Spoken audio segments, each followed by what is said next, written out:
Veamos el mercado desde una perspectiva gráfica. Aquí tenemos el índice del dólar y los tesoros americanos. Este índice del dólar que se ubica en 103.08, nuevamente hacia arriba. En este momento el mercado está relativamente positivo con la expectativa de que se solucione este tema del techo de la deuda. Es una situación que siempre pasa cada vez que llegan las fechas importantes sobre ese tema. Aquí tenemos los tesoros americanos que también están estables al 3.6. Recuerden que aquí ubicamos un rango y ahí es donde vemos que se está moviendo entre el 3.60 y el 3.40. Ahorita está en la parte de arriba del rango. Y mayo ha sido un mes positivo para el dólar que rebota de los mínimos y lo mismo los tesoros. Los tesoros también hicieron incluso por debajo del rango, alcanzaron a tocar en abril cerca del 3.30, pero se han recuperado y se ubican nuevamente más cerca de la parte alta del rango, que es 3.60.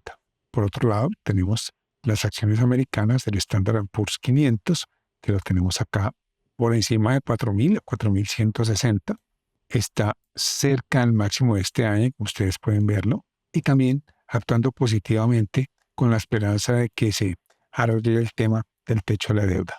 Y por otro lado, tenemos el petróleo, que rebotó desde 64, prácticamente $8, y lo mismo, el mercado parece estable, por lo menos por encima de $70, que ya algún día habíamos hablado, que allí el gobierno americano ya lo había anunciado anteriormente, iba a comprar reservas estratégicas, tal como lo está haciendo en este momento. Así que por ahora el mercado es estable, pero ustedes saben que cualquier cosa puede pasar. Después de que salgamos del techo de la deuda, seguramente la preocupación va a volver a ser tasas de interés o los movimientos de la Fed y qué va a pasar con el futuro. Si vamos a tener un aterrizaje tranquilo en la economía o vamos a tener una recesión en los próximos meses.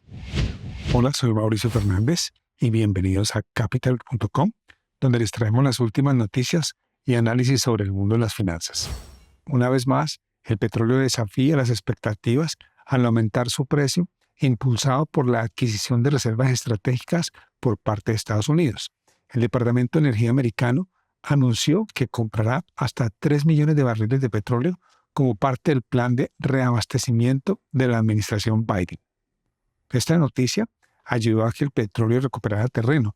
De hecho, la subida no se vio obstaculizada a pesar de los débiles datos chinos que revelan que la reapertura tras las restricciones del COVID-19 aún no han generado la expansión económica que el gobierno y el mercado esperaban.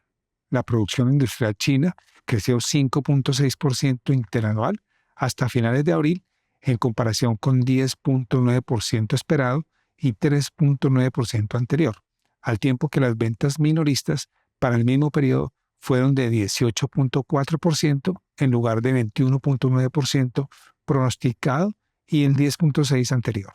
Por otro lado, esta semana 3 representantes de la Reserva Federal dieron 3 perspectivas diferentes.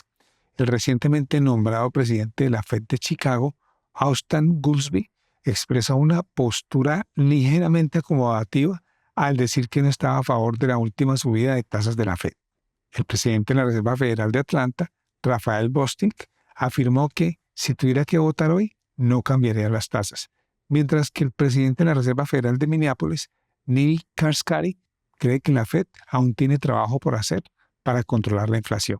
Para mí, estas perspectivas indican que la Reserva Federal aún no ha decidido su curso de acción para las próximas reuniones y que los datos económicos serán el principal factor para tomar decisiones sobre las tasas de interés. Mientras tanto, los mercados de valores no se vieron afectados por los comentarios y el enfoque continúa centrado en el problema del techo de la deuda, destacándose la fecha límite del 1 de junio, cuando podría darse a lugar la posibilidad impensable de un impago de Estados Unidos. Asimismo, el mercado de crudo también se vio afectado positivamente después de que la administración Biden identificara que un acuerdo para aumentar el límite de la deuda de Estados Unidos podría alcanzarse tan pronto como esta semana. No obstante, los inversores y especuladores están comenzando a preocuparse nuevamente por el crecimiento económico y una posible disminución en la demanda de combustible en caso de una recesión total más adelante este año. Identifiquemos algunos niveles importantes y luego analicemos el posible comportamiento de los precios en los próximos días desde una perspectiva técnica utilizando los gráficos disponibles en la plataforma de capital.com. Como primer soporte tenemos 72.3, que es la media de 20 días. Luego tenemos 70, que es un nivel psicológico. Y por último 64.40, que es el mínimo del año y un doble piso que se formó allí. Como primera resistencia tenemos 73.9, que es el Fibonacci del 50%. Luego tenemos 75.3, la media de 50 días. Y por último 78.7, la media de 200 días. Dibujemos los niveles que acabamos de mencionar. Como primer soporte tenemos la media de 20 días, que está en 72.30. Luego tenemos, por supuesto, este nivel psicológico de 70. Y por último, 64.4, que es el mínimo que hizo este año en marzo. Y lo intentó hacer nuevamente en mayo. Por unos centavos, como por 0.30 centavos, no lo logró. ¿Pero qué está haciendo acá? Este es un doble piso interesante. Como primera resistencia tenemos el Fibonacci del 50%, que está en 73.90. Luego tenemos la media de 50 días, que está en 75.30. Y por último la media de 200 días, que está en 78.7. Aquí hay unos niveles bastante importantes. Tenemos 70, que es la figura psicológica. Y acá abajo tenemos 64.40, que se nos convierte en un doble piso que hizo esta semana. Y que seguramente mientras esta compra de los Estados Unidos para aumentar sus reservas estratégicas, seguramente va a ser difícil que baje de allí. Vamos a una perspectiva de un poco más largo plazo.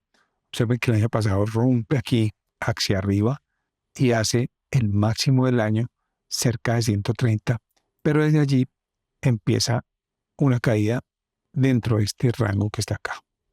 Aquí tenemos claramente un canal definido por estas líneas y donde tocó el mercado, ¿cierto? Aquí varias líneas que lo tocan, acá también, y hacen que sea fuerte este canal. Este es un canal bajista, baja y aún no ha cambiado la tendencia. Lo que sí es que está en un rango. Observen ustedes que tocó la parte baja, sube hasta aquí en la parte de arriba, vuelve y cae, intenta casi llegar a la parte baja, no lo logró, y aquí está como en la mitad de ese canal. Fundamentalmente, para que suba, tienen que pasar varias cosas: que mejore la demanda en China, que no haya recesión en los próximos días, y tal vez eso haga que el petróleo se recupere. Pero lo que sí parece acertado es que por acá, en 70, es un nivel muy importante, además de que es figura psicológica, y 64.4 es otro nivel muy importante.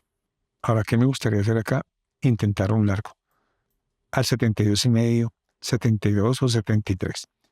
Obviamente, todas estas operaciones siempre con un stop, que lo vamos a ubicar por debajo del 70, aquí al 69.5, para que nos quede bajo la figura, con la idea de hacer un riesgo retorno de 2-1, pensando que vamos a ir a la media de 200 días y por lo menos ir a visitar allá. Aquí tendríamos una utilidad de más o menos $6 con un stop de 3. Este es un trade arriesgado si tenemos en cuenta que apenas acaba de pasar la línea media de los 20 días. Pero normalmente cuando están en estos rangos, los mercados tienden a ir hacia el siguiente punto del rango. Aquí no solo está dentro del canal, sino también aquí hay un lateral que está entre ese mínimo y ese 82.5, el máximo que hizo en abril.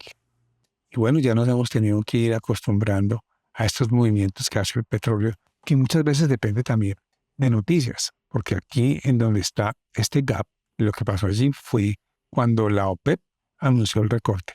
Fíjense que él subió y volvió a bajar fuertemente. Y seguramente si el techo de la deuda se arregla, si la demanda china mejora, si siguen comprando petróleo los Estados Unidos, seguramente el petróleo va a ir por encima de $80. Si la economía se empieza a ver alterada por el alza de las tasas, es decir, tenemos síntomas recesivos, es posible que bajemos incluso hasta 62 o incluso más allá. Eso fue todo por hoy. Les deseo muy buenos trades. Recuerda dejar tus comentarios o preguntas. Si el video fue de tu agrado, te invitamos a apoyar nuestro canal dándole un me gusta. Si aún no te has suscrito, te animamos a hacerlo y activar la campanita para que estés al tanto de nuestras próximas publicaciones. Muchas gracias y hasta la próxima.